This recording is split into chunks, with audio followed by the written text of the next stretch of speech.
وَإِذْ قَالَ إِبْرَاهِيمُ رَبِّ اجْعَلْ هَذَا بَلَدًا آمِنًا، اور یاد کرو جب ابراہیم علیہ السلام نے عرض کی اے میرے رب اس شہر مکہ کو امن والا بنا دے، وَارْزُقْ أَهْلَهُ مِنَ الثَّمَرَاتِ، اور اس کے رہنے والوں کو طرح طرح کے پھلوں سے روزی دے، من آمن منہم باللہ والیوم الآخر، انہیں روزی دے جو ان میں سے اللہ پر اور آخرت کے دن پر ایمان لائیں۔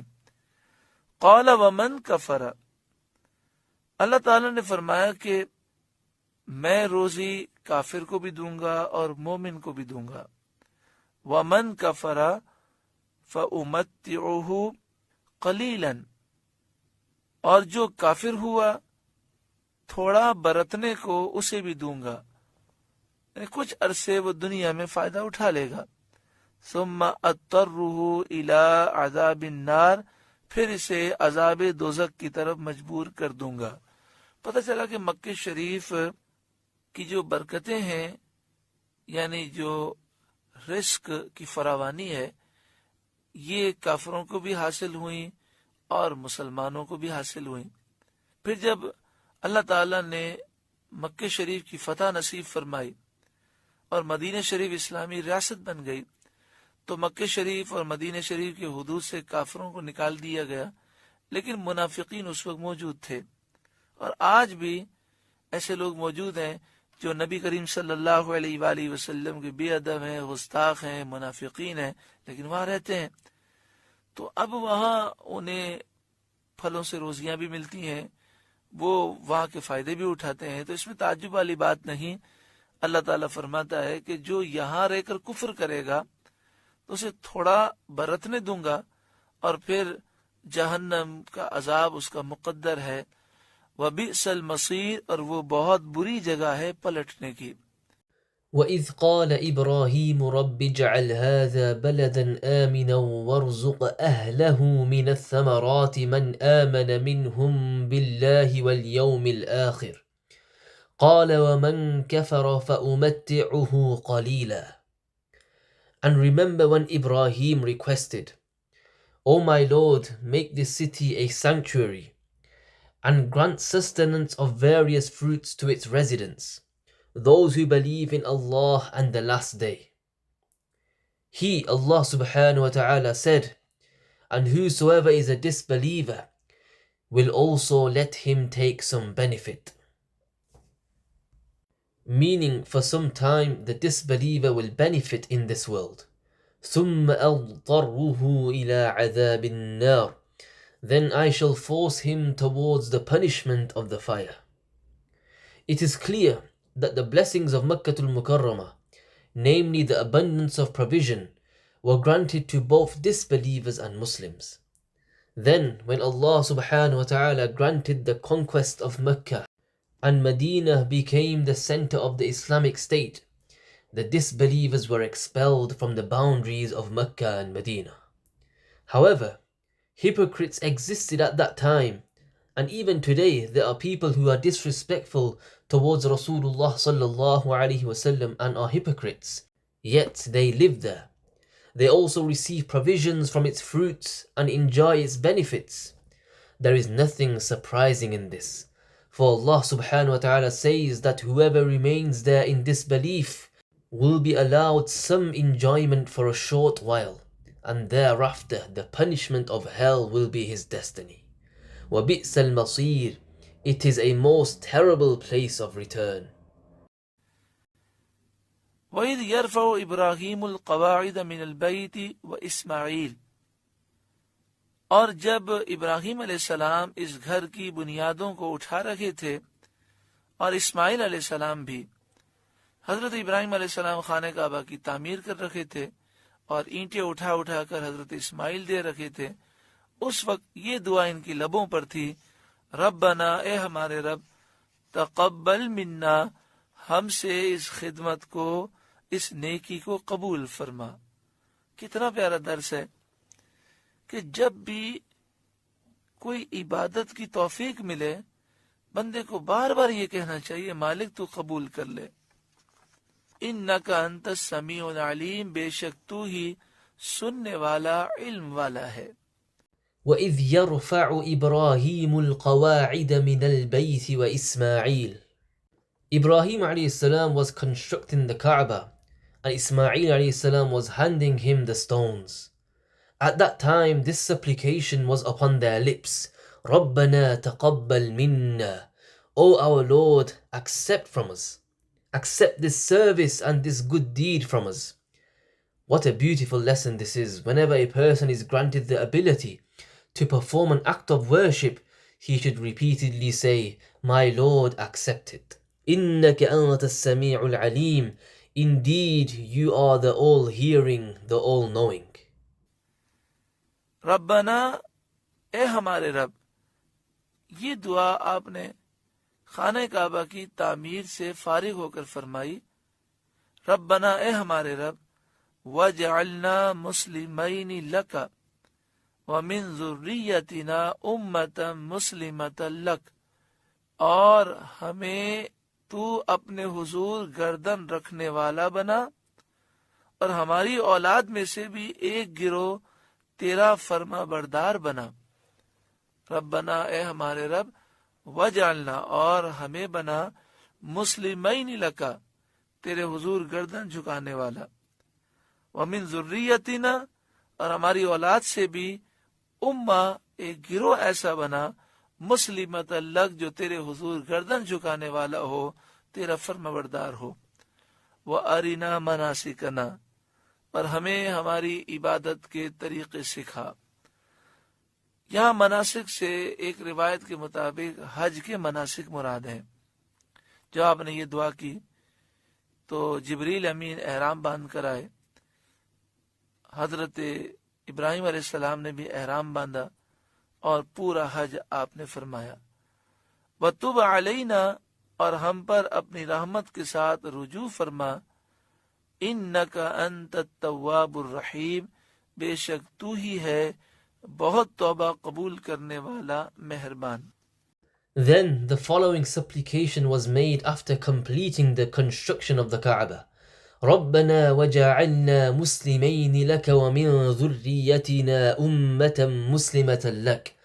O our Lord, and keep both of us obedient, and make from our children a nation that is obedient to you. وَأَرِنَا مَنَاسِكَنَا, and show us the ways of worship. According to one narration, manasik here refers to the rites of Hajj. When this supplication was made, Sayyidina Jibreel alayhi salam came wearing ihram. Sayyidina Ibrahim alayhi salam also entered into the state of ihram and performed the entire Hajj. وَتُبَ عَلَيْنَا إِنَّكَ أَنْتَ التَّوَّابُ الرَّحِيمُ, and bring your mercy upon us. Indeed, only you are the most accepting of repentance and the most merciful. اس کے بعد جو دعا ذکر ہے، اس دعا میں نبی اکرم صلی اللہ علیہ وآلہ وسلم کی آمد کی دعا کی گئی۔ ربنا وابعث فیہم رسولا منہم، اے ہمارے رب، اور بھیج ان میں ایک رسول۔ حضرت ابراہیم علیہ السلام نے دعا کی کہ اے اللہ، نبی آخر الزماں کو میری اولاد میں تو مقرر فرما۔ حضرت ابراہیم علیہ السلام حضور کی شان و عظمت کو جانتے تھے، اور یہ جانتے تھے کہ یہ سب سے افضل نبی ہیں، آخری زمانے میں تشریف لائیں گے۔ تو انہوں نے اس موقع پر خانہ کعبہ کی تعمیر کے بعد دعا کی کہ اے اللہ، میری اولاد میں سے، یعنی اسماعیل کی اولاد سے انہیں پیدا فرما۔ اللہ تعالیٰ نے دعا قبول فرمائی۔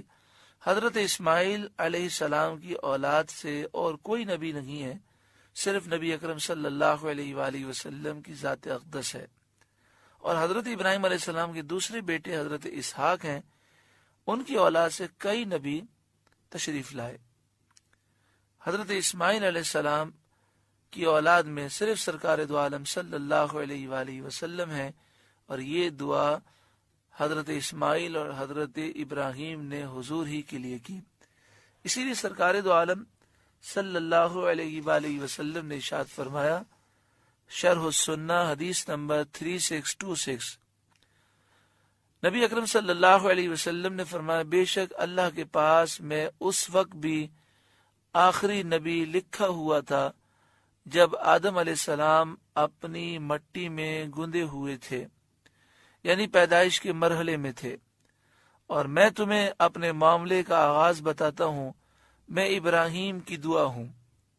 اب صلی اللہ علیہ وسلم نے اسی دعا کی طرف اشارہ فرمایا، اور میں حضرت عیسیٰ علیہ السلام کی بشارت ہوں اور اپنی والدہ کا وہ نظارہ ہوں جو انہوں نے میری پیدائش کے وقت دیکھا تھا۔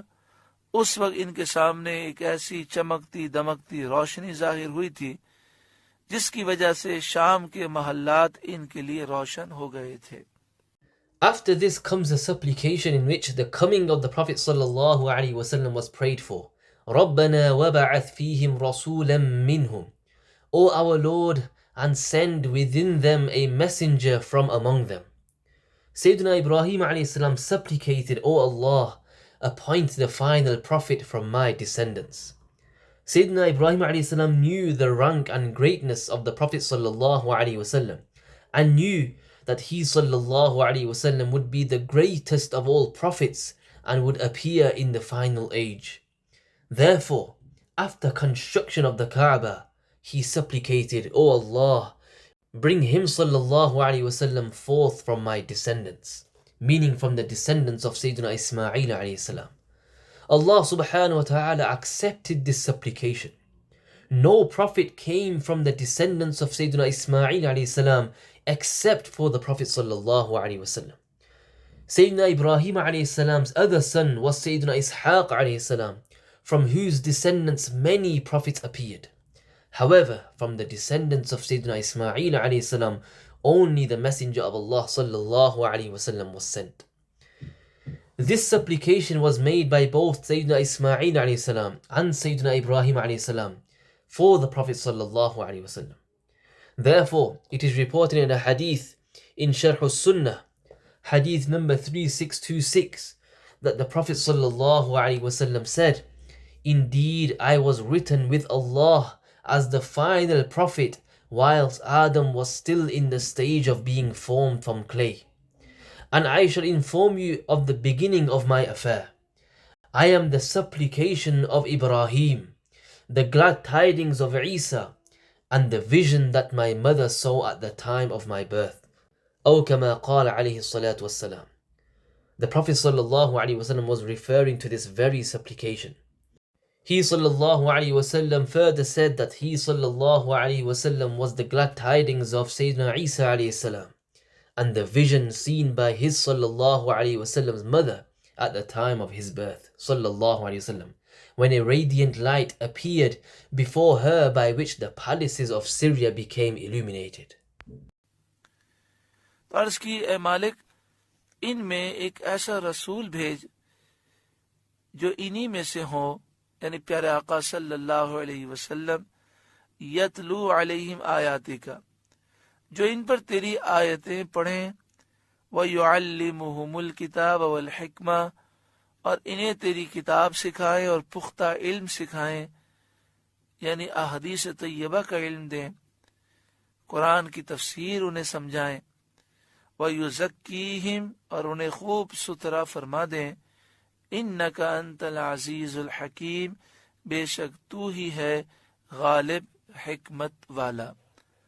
اللہ تبارک و تعالی ہم پر خاص کرم فرمائے۔ سورہ بقرہ کا 15واں رکوع مکمل ہوا۔ اس رکوع میں خانہ کعبہ کی تعمیر کا ذکر ہے۔ اللہ تعالیٰ ہمیں اسی سال حج مقبول و مبرور نصیب فرمائے، ہر سال یہ سعادت نصیب فرمائے، بار بار عمرہ مقبول عطا فرمائے، بار بار مکہ مکرمہ مدینہ منورہ کی حاضری نصیب فرمائے، آمین ثم آمین، بجاہ سید المرسلین صلی اللہ علیہ وآلہ وسلم۔ يتلو عليهم آياتك ويعلمهم الكتاب والحكمة, meaning, O Allah, send a prophet from among them who recites to them your verses and teaches them the book and profound knowledge. Meaning that he sallallahu alaihi wasallam would teach them the book of Allah, grant them firm knowledge, and explain to them the meanings of the Qur'an. وَيُزَكِّيهِمْ إِنَّكَ أَنْتَ الْعَزِيزُ الْحَكِيمُ, and purifies them. Indeed, you are the predominant, the most wise. Now this completes the 15th ruku of Surah Al-Baqarah. We ask Allah subhanahu wa ta'ala to grant us understanding and to allow us to act upon whatever has been mentioned. May Allah subhanahu wa ta'ala grant us the ability to perform Umrah and Hajj many times in our lives. Ameen ya Rabbal Alameen.